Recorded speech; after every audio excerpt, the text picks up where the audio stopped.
Welcome to MS solution. Chanoop സാറാണ്. എടാ, നമ്മൾ 10ാം ക്ലാസ്സിലെ ഒന്നാമത്തെ ചാപ്റ്റർ ആയിട്ടുള്ള വെതർ ആൻഡ് ക്ലൈമറ്റ് അഥവാ ദിനാന്തരീക്ഷ സ്ഥിതിയും കാലാവസ്ഥയും, ഇതിൽ ഏറ്റവും പ്രധാനപ്പെട്ട ഒരു ടോപ്പിക് ആണ് എന്ന് പറയുന്നത് ഡിഫറെന്റ് ടൈപ്സ് ഓഫ് റെയിൻഫാൾ അഥവാ മഴയുടെ തരങ്ങൾ എന്ന് പറയുന്നത്. സോ ഇത് നമ്മൾ വളരെ സിമ്പിൾ ആയിട്ട് പഠിക്കാൻ പോകുകയാണ്. എടാ, 3 തരം മഴകളാണ് അല്ലെങ്കിൽ 3 തരം പ്രസിപ്പിറ്റേഷൻ അഥവാ റെയിൻഫാൾ ആണ് നമുക്ക് കിട്ടാൻ പോകുന്നത്. ഒന്ന് നോർമലി മഴ അഥവാ റെയിൻഫാൾ, രണ്ടാമത് മഞ്ഞു വീഴ്ച അഥവാ സ്നോഫാൾ എന്ന് പറയും, മൂന്നാമത് ആലിപ്പഴ വീഴ്ച അഥവാ ഹെയിൽ സ്റ്റോൺ എന്ന് പറയും. ഈ 3 കാര്യങ്ങൾ എന്താ നിങ്ങൾക്ക് വളരെ സിമ്പിൾ ആയിട്ട് അറിയുമായിരിക്കും. ഇതെല്ലാം നമുക്ക് ഇതിൽ ഇമ്പോർട്ടന്റ് ടോപ്പിക്. ഇനി ഇതിന് ശേഷം ഒരു ടോപ്പിക് വരാനുണ്ട്. സോ എന്നിരുന്നാലും ഇതിന്റെ ബേസിക് നമ്മളൊന്ന് ഡിസ്കസ് ചെയ്തു പോകുന്നു. മഴ അഥവാ റെയിൻഫാൾ എന്ന് പറയുന്നത് precipitation in the form of water droplets അഥവാ ജലത്തുള്ളികളുടെ രൂപത്തിലുള്ള വർഷണമാണെന്ന് പറയുന്നത് മഴ. അപ്പൊ എന്താ ഈ വർഷണം അഥവാ പ്രസിപ്പിറ്റേഷൻ എന്ന് പറഞ്ഞു കഴിഞ്ഞാൽ, എടാ, മേഘങ്ങളിൽ നിന്നും എന്തെല്ലാം വസ്തുക്കൾ താഴേക്ക് വീഴുന്നുണ്ടോ അതിനൊക്കെ നമ്മൾ വിളിക്കുന്ന പേരാണ് പ്രസിപ്പിറ്റേഷൻ അഥവാ വർഷണം. അതിന്റെ ഒന്നാമത്തെ രൂപം നമ്മൾ കോമൺ ഫോമിൽ കാണപ്പെടുന്ന രൂപമാണ് റെയിൻഫാൾ അഥവാ മഴ എന്ന് പറയുന്നത്. എന്നാൽ രണ്ടാമത്തെ സ്നോഫാൾ അഥവാ മഞ്ഞുവീഴ്ചയാണ്. എന്ന് വെച്ച് കഴിഞ്ഞാൽ എന്താ, എല്ലാവർക്കും അറിയുന്നത് തന്നെയാണ് അല്ലേ. എന്താണ് precipitation in the form of tiny ice crystals when the temperature is below 0 degree Celsius. 0 degree സെൽഷ്യസിന് താഴെ ടെമ്പറേച്ചർ വരുന്ന അവസ്ഥയിൽ വെള്ളത്തിന് പകരം മഞ്ഞു തുള്ളികളായിരിക്കും എന്ത് ചെയ്യുക, താഴോട്ട് വീഴുക. നോക്കിക്കോ, താപനില 0 ഡിഗ്രി സെൽഷ്യസിന് താഴെ ആയിരിക്കുമ്പോൾ ചെറിയ ഹിമകണികളുടെ രൂപത്തിൽ ഉണ്ടാകുന്ന വർഷണമാണെന്ത്, സ്നോഫാൾ അഥവാ മഞ്ഞു വീഴ്ച എന്ന് പറയുന്നത്. അടുത്തത് ഹെയിൽ സ്റ്റോൺ അഥവാ ആലിപ്പഴ വീഴ്ചയാണ്.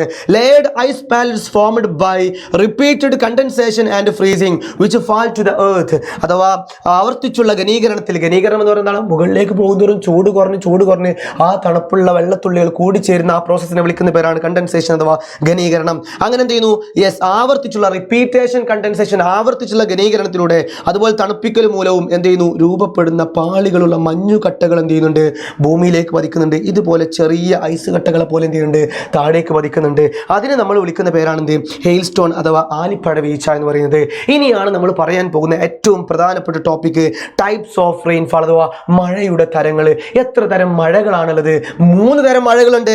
ഏതൊക്കെയാണ്? ഓറോഗ്രാഫിക് റെയിൻഫാൾ അഥവാ പർവ്വത മഴയുണ്ട്, ദെൻ കൺവെക്ഷണൽ റെയിൻഫാൾ അഥവാ സംവഹന മഴയുണ്ട്, അതേപോലെ സൈക്ലോണിക് റെയിൻഫാൾ അഥവാ ചക്രവാത വൃഷ്ടിയുണ്ട്. എന്തൊക്കെയാണ് നമ്മളുടെ വ്യത്യാസം? ആദ്യം നമ്മൾ എക്സ്പ്ലെയിൻ ചെയ്യും, എന്നിട്ട് നിങ്ങൾക്ക് ആവശ്യമുള്ള പോയിന്റ് നമ്മൾ തരും. ഒന്നാമത്താണ് ഓറോഗ്രാഫിക് റെയിൻഫാൾ അഥവാ പർവ്വത മഴ എന്ന് പറയുന്നത്. എടാ, ഈ ചിത്രം നിങ്ങൾ പ്രത്യേകം പഠിച്ചു വെക്കണം. എക്സാം പേപ്പറിൽ നമുക്ക് ക്വസ്റ്റ്യൻ എന്ത് ചെയ്യും, ഒരു പക്ഷേ ചിത്രം തന്നുകൊണ്ട് ഫൈൻഡ് ചെയ്ത് ഇത് ഏത് തരം റെയിൻഫാൾ ആണ്, ഇതിന്റെ ഫീച്ചേഴ്സ് എന്താണെന്ന് ചെയ്യും, ഒരു പക്ഷേ ചോദിക്കും. സോ മിസ് ഔട്ട് ചെയ്യരുത്. ഈ ചിത്രം കാണുമ്പോൾ നിങ്ങൾ മനസ്സിലാക്കേണ്ട ഇത്രേ ഉള്ളൂ. ഇവിടെ നിന്നും കാറ്റ് അങ്ങനെ പർവ്വതത്തിന് അഭിമുഖമായിട്ട് ഫേസ് ചെയ്തുകൊണ്ട് ഇങ്ങനെ വരികയാണ്. സ്വാഭാവികമായിട്ടും പർവ്വത ചെരുവുകൾ തട്ടി ഈ കാറ്റ് പതിയെ മുകളിലേക്ക് ഉയരും, റൈസപ്പ് ചെയ്യുമ്പോൾ ഞാൻ പറഞ്ഞു ടെമ്പറേച്ചർ കുറയും അഥവാ താപനില കുറയും. താപനില കുറയുമ്പോൾ അവിടെ കണ്ടൻസേഷൻ നടക്കും അഥവാ ഘനീകരണം നടന്ന് ക്ലൗഡ്സ് ഉണ്ടാകുന്നു.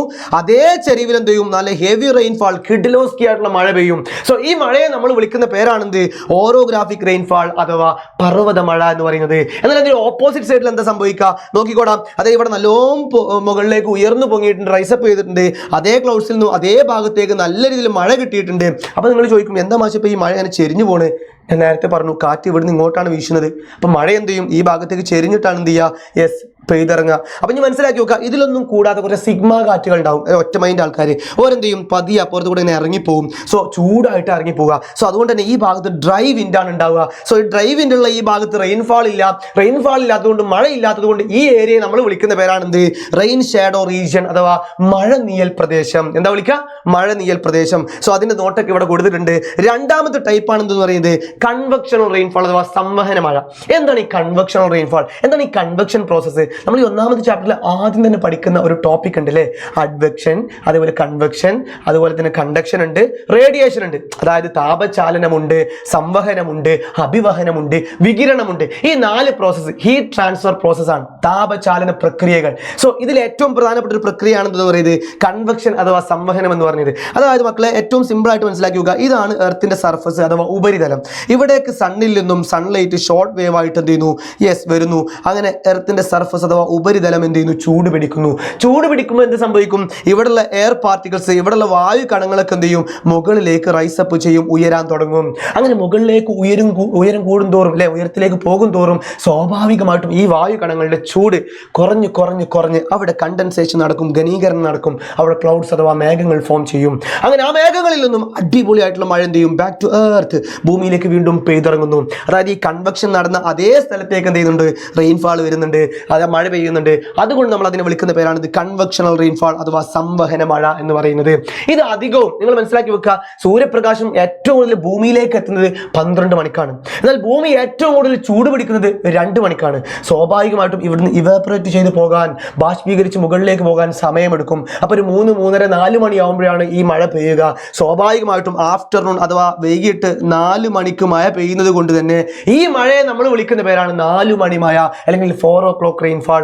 അതും നിങ്ങൾ പഠിച്ചു വെക്കണം. ആ കാര്യങ്ങളും ഈ നോട്ടിലുണ്ട്. ഇതിന് അടുത്താണ് സൈക്ലോണിക് റെയിൻഫാൾ അഥവാ ചക്രവാത വൃഷ്ടി. എന്താണ് ചക്രവാത വൃഷ്ടി? ഇത് ഭയങ്കര രസമാണ്, നോക്കിക്കോട്ടോ.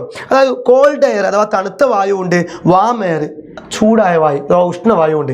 ഇത് തമ്മിൽ കൂടിച്ചേരുമ്പോൾ ഭയങ്കര ഫ്രണ്ട്സ് ആവും. ഓക്കെ, ആ ഫ്രണ്ട് ആവുന്ന ഏരിയ ആണ് ഈ ഒരു ഏരിയ. ഇവിടെ വെച്ചിട്ട് നമുക്കറിയാം തണുപ്പുള്ളതിനേക്കാൾ മുകളിലേക്കാണ് ചൂടുള്ള വായു മുകളിലേക്ക്, അല്ലെ നീരാവി മുകളിലേക്ക് പോകുന്നുണ്ടല്ലേ. അങ്ങനെ എന്ത് ചെയ്യും, ഈ നീരാവിയായി വായു കണങ്ങൾ മുകളിലേക്ക് പോകും. മുകളിലേക്ക് പോകുന്നതോറും ചൂട് കുറയും, കണ്ടൻസേഷൻ അഥവാ ഘനീകരണം നടക്കും. ഇവിടെ എന്ത് ചെയ്യുന്നുണ്ട്, മേഘങ്ങൾ ഉണ്ടാകുന്നുണ്ട്. സോ അവിടെ നിന്ന് എന്ത് ചെയ്യുന്നു, യെസ്, ഈ തണുത്ത വായും ചൂടായ വായും കൂടിച്ചേരുന്ന ഈ ഭാഗത്തേക്ക് നല്ല മഴ പെയ്യുന്നു. ഈ മഴയെ നമ്മൾ വിളിക്കുന്ന പേരാണെന്ത്, സൈക്ലോണിക് റെയിൻഫാൾ അഥവാ ചക്രവാത വൃഷ്ടി എന്ന് വെച്ചാൽ ചുഴലിക്കാറ്റ് കണ്ടിട്ടുണ്ടാവുമല്ലോ. ഇതൊക്കെ ഈ ഒരു കാറ്റിന്റെ ഉദാഹരണമാണെന്ന് എന്ത് ചെയ്യുക, മനസ്സിലാക്കി വെക്കുക. സോ ഇത് കൂടി മുട്ടുന്ന ഏരിയയെ നമ്മൾ വിളിക്കുന്ന പേര് ഫ്രണ്ട് എന്ന് പറയുന്ന സ്ഥലമായതുകൊണ്ട് തന്നെ ഈ മഴയെ നമ്മൾ വിളിക്കുന്ന മറ്റൊരു പേരാണെന്ത്, ഫ്രണ്ടൽ റെയിൻഫാൾ. എന്താ വിളിക്കാം, ഫ്രണ്ടൽ റെയിൻഫാൾ. സോ അഥവാ വാദമുഖ മഴ എന്ന് എന്ത് ചെയ്യാറുണ്ട്, നമ്മൾ വിളിക്കാറുണ്ട്. സോ ഈ ഒരു കാര്യങ്ങൾ നിങ്ങൾ സെറ്റാക്കി വെക്കണം. ഈ മഴയുടെ തരങ്ങളിൽ നിന്നും ഒരു ചോദ്യം ഷുവറാണ് മക്കളെ. സെറ്റാക്കി വെച്ചാൽ ഓണം എക്സാമും ക്രിസ്മസും പബ്ലിക്കും അടക്കം നമുക്ക് എന്ത് ചെയ്യാം, ഒരുമിച്ച് തൂക്കാം, സെറ്റാക്കാം. Okay, by.